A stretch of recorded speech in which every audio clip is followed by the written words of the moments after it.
Siamo il GIAN, gruppo italiano Amici della Natura, parte del movimento internazionale Nature Friend International, attivo in oltre 40 paesi per promuovere la giustizia climatica, sociale e la connessione tra persone e ambiente.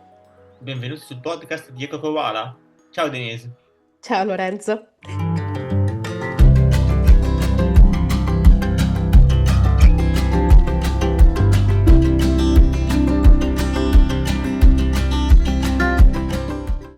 Engaged in the Nature Friends Association in Austria since 10 years. Trainer for environmental education and transformative education like education sciences. Here with us, Petra Ehgartner.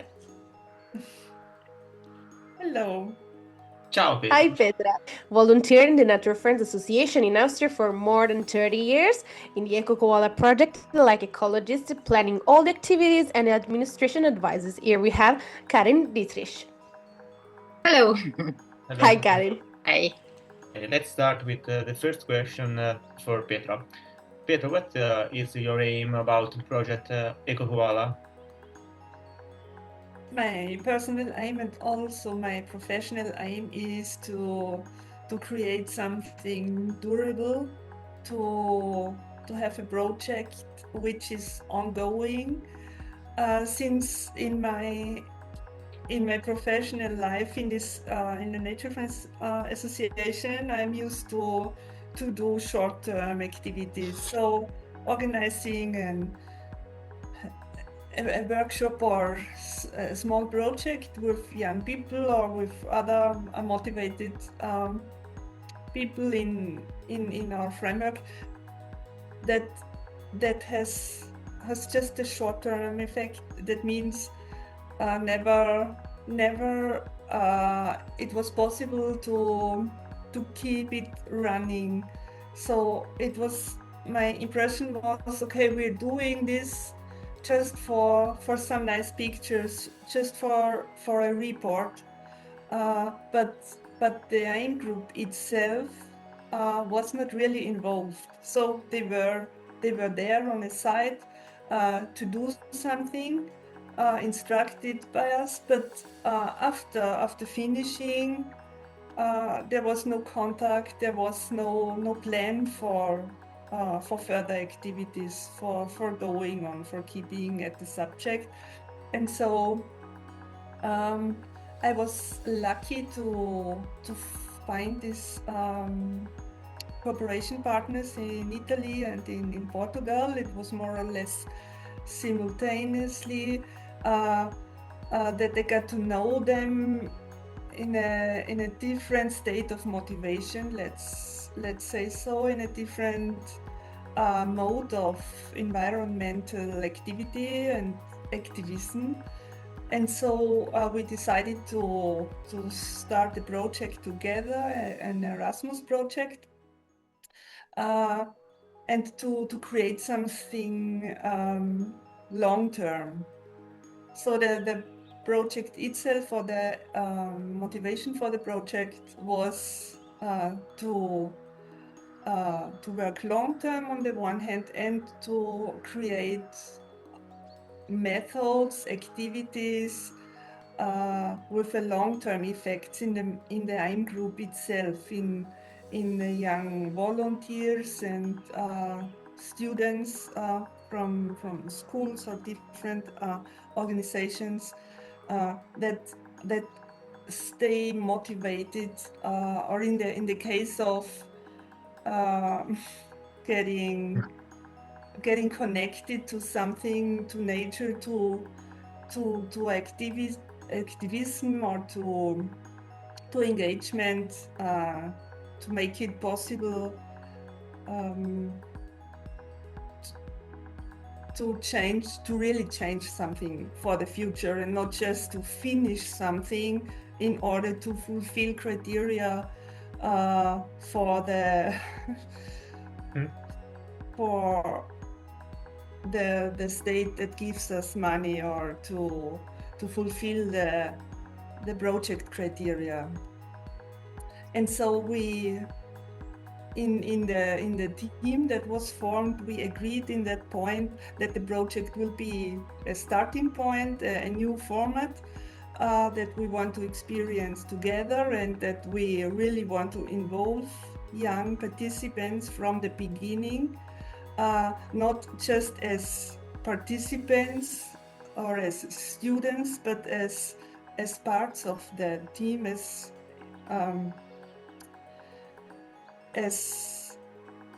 experts also for us. As experts, we are learning from, and not just we are telling them, and we are as teachers, experts, and they as participants. So we wanted to change the setting, we wanted to change the approach, and we wanted to create together with our volunteers, together with our students. And I think that was the turning point in my professional work and in my personal experience. That was completely different from what I was used to before. And so the aim was from the beginning, and the aim still now, after already finishing the project, is to establish a framework, to establish a cooperation partnership that stays, and to create something interactive with our AIM group, to give them a frame for being active, for staying active, and for connecting in a way they are not used to. Yeah, I think we managed together to really fulfill this object, and to really put it into practice, and I'm very happy about that. So, about this, like an expert, which methods have you used in teaching contact with nature? The main activity, the main method is always getting young people involved on a voluntary basis. We tried different sites depending from our partners' backgrounds.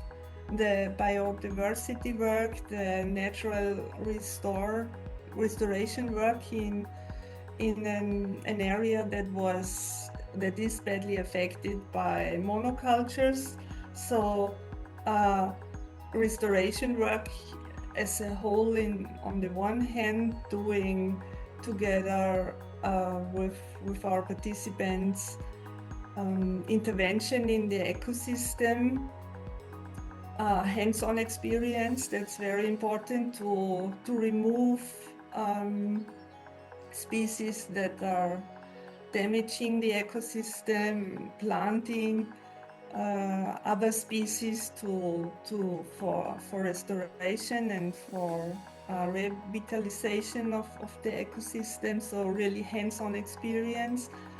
And the other topic in our partnership is water, the use of water, the protection of water systems, and to understand the role of water within an ecosystem, so to make the work of one partner complete by the work of the other partner, to give an idea of the bigger context.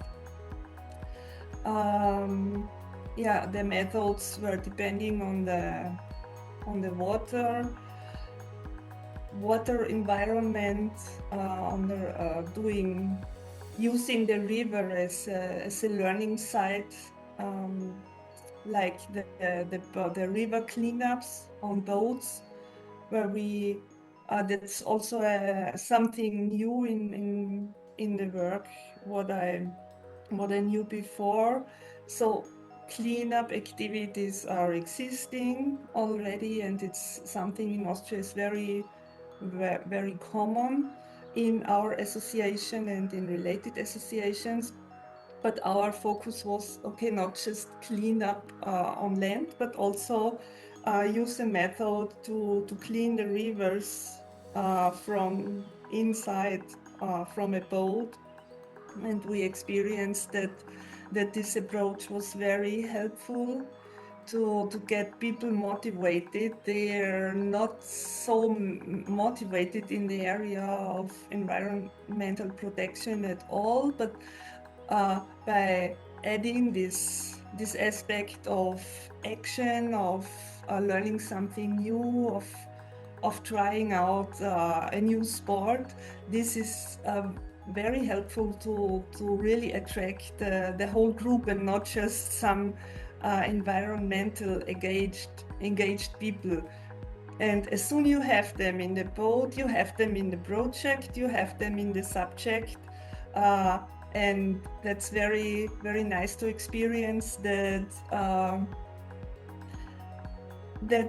these groups we have been working with are still there, are still available for further projects. And we also hear it in the feedback we get that something in them changed as soon as they are really having the opportunity to cause an impact by their involvement. So they get out some rubbish from a river. When they find the rubbish, sometimes it's like, oh, I found they found something valuable. So it's just trash, but yeah, it makes something. It makes a difference. And also when removing species that are harmful for the ecosystem. So it's something powerful in our AIM groups, the activity itself, and to do the activity together, to make them feel that every part of the work is same important. There are no experts which are better than the learners. We are all learning together, we are all experiencing together, and in this framework we are growing together. We are creating something, and we are building on a basis for something long term, for a changing mindset, for a changing behavior in all of us, and for putting seeds in communities. So we make sure that our participants not just leaving the site, leaving the project, leaving the workshop, leaving the activities and going on with their way of life they used to. No, we make sure they are living and putting seeds within their schools, within their families, within their communities, within their peer groups, and they will be returning. And in many of our reflective conversations with the groups we were working with, we get the input and the feedback that they like to come back, and that they are initiating something on their own in their schools, or they come back to our organizations as volunteers, completely independently from our project activities. So they are joining beyond our project frame, and that's the best thing we could reach, and that's the motivation we had. But of course, in my case, I was I'm not sure if this really works. Let's try it out. And this is an opportunity. The project was an opportunity. It was a financial basis for trying out all these new activities. but it was not a guarantee for us that it really works, because we know the life realities of young people. They are so under pressure from school, from society, and it's not always easy to find uh, additional time for additional activities, engagements, but it works. And to see that we really managed, and we really opened the door for them, that they are coming back beyond the project activities and staying and connecting with our associations. That was the, for me, it made me very happy, and it it gave some, so it gave me back the belief that we have a future. I believe I didn't have so much before. I lost some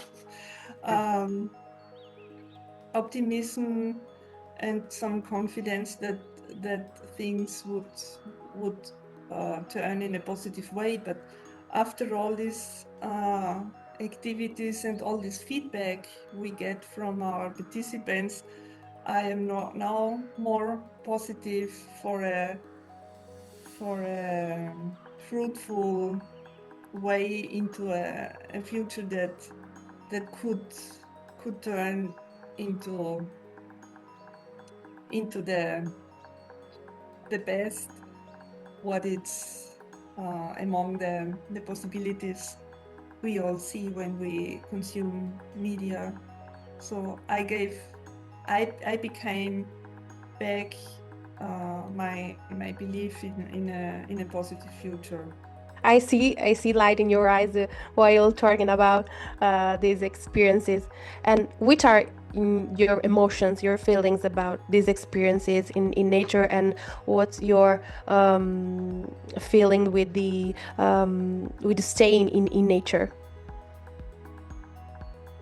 It's gratefulness, and it's also inspiration. It gives me a feeling of, okay, coming to my basis of calming down, of also of connecting with the environment, and connecting with the people who are also there, engaging for the same aim, and yeah, acting like a group, like a really connected group, not just a group for a purpose to finish something, but like a group for creating something, establishing something, not just, okay, let's do the task, after finishing, Yeah, start another task. It's not that, it's different. And this feeling of the difference, this causes a very happy mood. So every time I am joining one of these activities. yeah. I think it's more real. It's more inspiring, Yes. like a process. And what about the transformative education? Transformative means to change something in a very deep into a person, to change not only the mindset. This is happening in many of my previous activities also, as a trainer, as a project leader. So you change the mindset, but I also found out this was not sufficient to know something, to be aware of something, but the crucial point is to get active, to change the behavior also based on the new knowledge I have, based on the new mindset I have, to come into power. And this is what transformative education is about, to change the behavior in a way that was not possible with all the learning, all the education before. So the difference is to never get back to the starting point, because you're going forward. You're leaving your old convictions, you're leaving your old patterns of behavior, and turning this in something new, in something deeper, and in changing not only myself, but in the treatment of others, in the treatment of humans and non-humans, and all the environment I'm active in. So that's about transformation, and transformative education is a way of education, is a method, is just a set of methods that is making possible this transformation, this leaving old patterns and creating something new. It's also about